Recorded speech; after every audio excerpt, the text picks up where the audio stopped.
Hello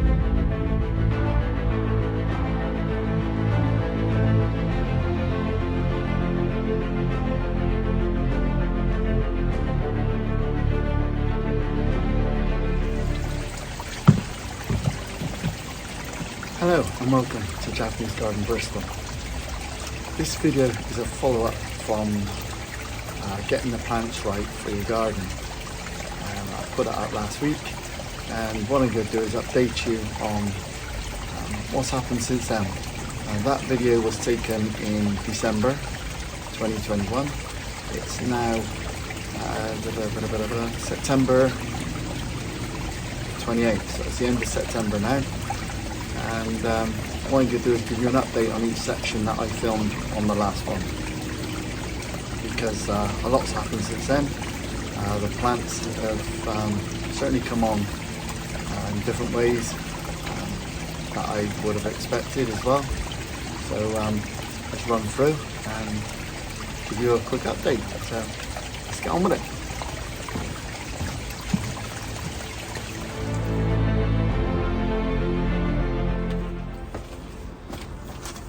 Okay, so the first plant that was filmed on the last video was this black bamboo.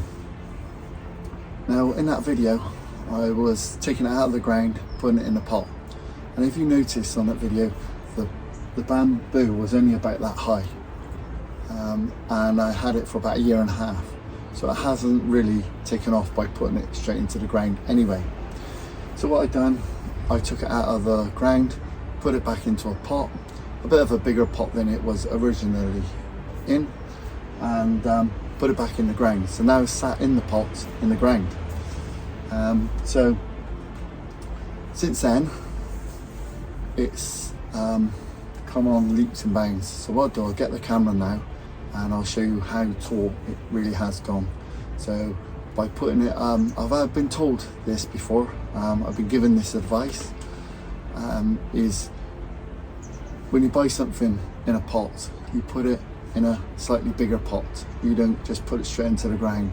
I know that only goes for some plants, but it certainly happened with this plant as well, because the soil around it apparently is dead soil. So if you bring it on in a pot, it will flourish and grow. The good thing is about the bamboo as well is it's better in the pot. That I have realised I've done so much in this garden now with bamboos. I've got more bamboos since this video last year that I took, and they do so well in pots. So rather than having them spreading along the ground, popping up here, there and everywhere, and somehow you've got to get them out, stick them in the pots or keep them in the pots and put them in the ground. That's the best advice I can give you, and it certainly worked for this one. So yeah, let me show you how big it's grown. Just excuse me, camera in. There we go. That's how big it's grown. It's I'm 6 foot, about 6'2". I can't even reach the top, so it's about 8 foot, 9 foot high, and that's just by putting it back in the pot. And it's come on lovely as well. It's got a lovely look to it. It's really done well. There's another branch here I haven't tied back properly yet. It's grown really well as well. You've got to come out a little bit more. And as you notice, since my last video, I had let me put that there. Since my last video, behind me was the doors of the workshop. Well, now it's got these doors here.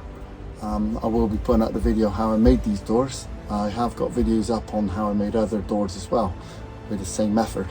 So yeah, this video is coming up on how I made that, and that was made out of a gate that was rotting away. So look out for that video. Looks so much better than the last video. Hopefully you've seen part 1, and this is part 2. So let's get on with the next bit, and I'll catch you in a bit.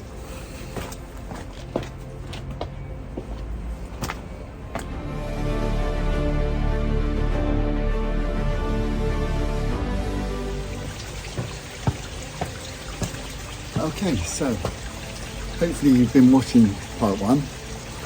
I know I keep saying that, but it will show you more in depth of how I created what I'm doing in the garden. So getting the plants right for your garden. On this part of the video where I start by telling you how I pruned this hazel corkscrew. Also, if you watch part one, I said that I took cuttings off, put it in water throughout the winter, and then pot them. Now, did that work? No, it didn't work. I put them in the bucket. They did start to root, but as I'm not a gardener, as in planting, bringing on plants and stuff like that, my neighbours, Mike, he is. They bring on plants, they got the right compost for it. So I give him a few strands, it's rooted, and I said, can you give a go of growing them? And he took them on, and he potted them, done what he had to do, and there's a no-show. They didn't work. So what can I say? It didn't work for me. Whether it'll work for anybody else, I don't know. Is it worth it? I don't know. It didn't work on this tree anyway. So let's get back to this tree anyway. Now, I explained in part one how I started to prune this tree. The year before, I'll go through it quickly, the year before I took out all the big branches that crossed over.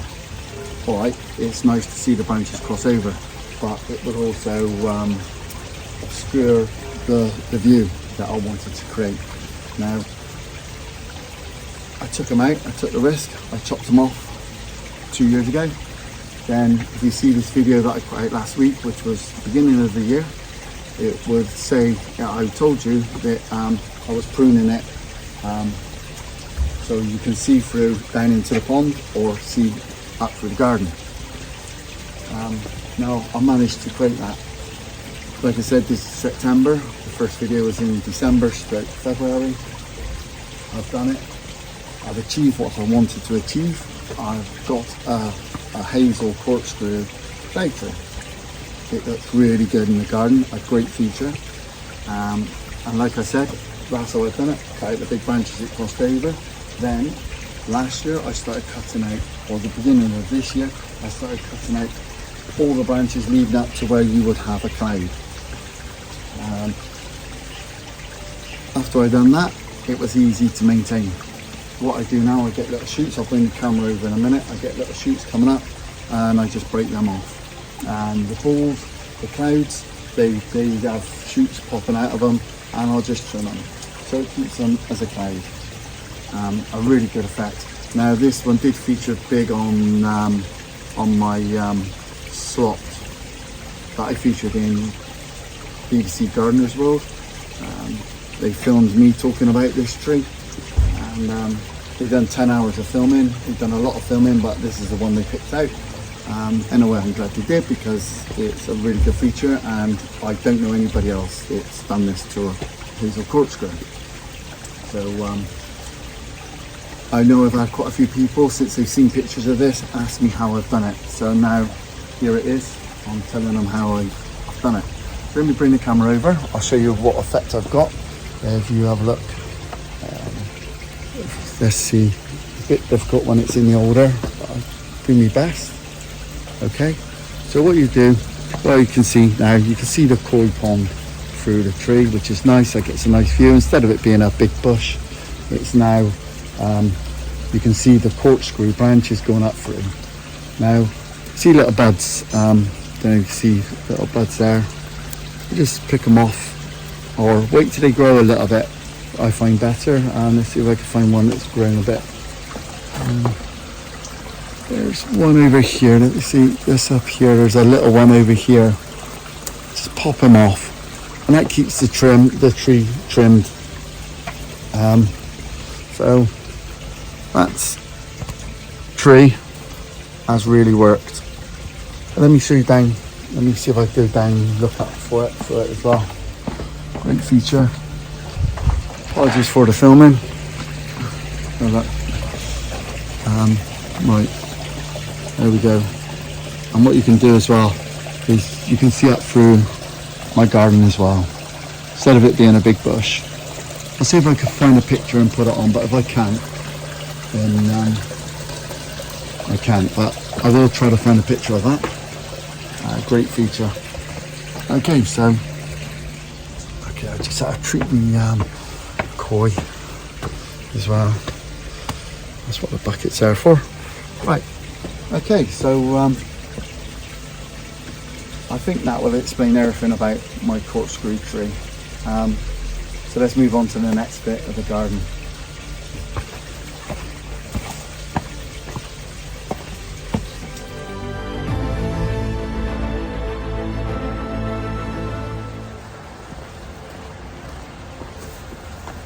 Okay, so on to the next part. If you did watch the video last week that I put up, it was taken the beginning of the year. I got to apologise. I repeated a little bit of the section in the video, and I didn't realise I'd done it, so I just watched it back, and there's nothing I can do about it because all the videos are gone from it, so it's only on YouTube. I uploaded it in February, so I apologise for that bit of repeating. Hopefully it's the only one I did do like that. But anyway, moving on. This is, let me get my foot right. If you watch the video where I put this azalea in, not too happy with it. It's grown a little bit, not too much. It's obviously not happy where it is. I got one exactly the same down by conservatory, and it's going really well, and it's in a pot. Now this is still in the pot, as you've seen on the video last week, so I'm going to take that out and I'm going to replace it. Now, if you watched the video last week, I mentioned I had a grass there before and it was too big, so I am going to replace it with another grass, but I'm going to replace it with a Japanese forest grass. I'll show you the picture of it over here. I'm going to move it over to this end, and because the view I got when the grass was there was really good, especially from that angle over there. Now the view isn't as good, so I'm going to put a grass back because the grass gives the right effect that I needed, and that's what it's all about, is getting the balance right in the garden, and that's what I'm trying to achieve every year. It's a matter of playing around with your plants to get it right, so that's what I'll be doing there. Keep on my videos for next year, and I'll update you on this area. So on to the next bit.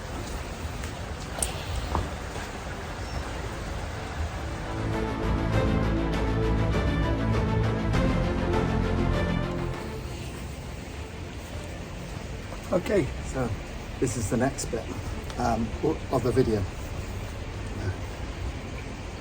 Now, the video you watched last week was of an Acer here that I took a big branch out of. It's not here anymore. This is a new Acer. The Acer did survive for part of the year, and then for some reason it started dying off. But that wasn't the only Acer that happened to this year. I've got a big Acer over there, it's about 18 foot high. He lost one half of the side off of it, and there's about 3 or 4 big branches that died off. Don't know why.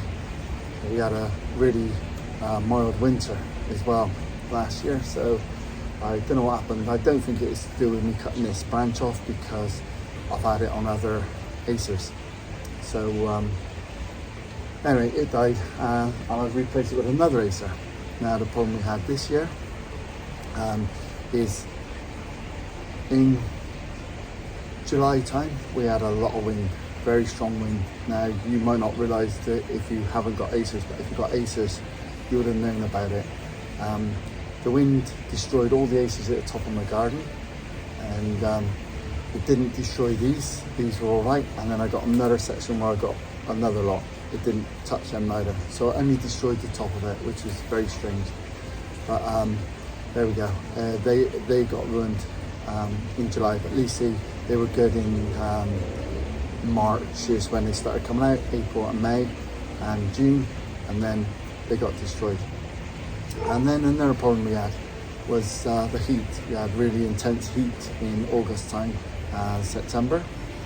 Now the heat got the Acers that you see here now. This new one I put in to replace the one that I had here last year, got burnt by the heat. My garden was well watered, so it wasn't dehydration or anything like that. It was the heat, and it wasn't so much the sun, because I put little pots of pots with Acers in. They wasn't in the sun, but they were obviously in the heat, and that destroyed them as well. So I burnt all the leaves. Hopefully they should all come back next year. Now, as I was saying, this here got hit by the heat, so this one was destroyed. Then I got a blood good over there, that was hit by the heat as well. That one got kind of burnt on the ends, so it isn't really at its best. I'll show you in a minute. But the strange thing was, the wind destroyed the top lot, the heat destroyed this lot, then the next lot I got further on down, as it slopes down to the pond, survived everything, survived the heat, the wind, the lot. They're looking brilliant. Apart from when I said the big one, how I had to take some branches off, but it's got through the summer and it's grown new branches, and the only bit that has been affected on there is the new leaves off the new branches. So hopefully that will survive next winter and give a nice display in the garden. So yeah, that's an update on the Acers. I will be pruning a few. I'm going to be doing a video on pruning a Acer. That will be coming up. I'm going to wait for the right time of year to do that. So keep an eye out for that one. And we'll move on to the next bit.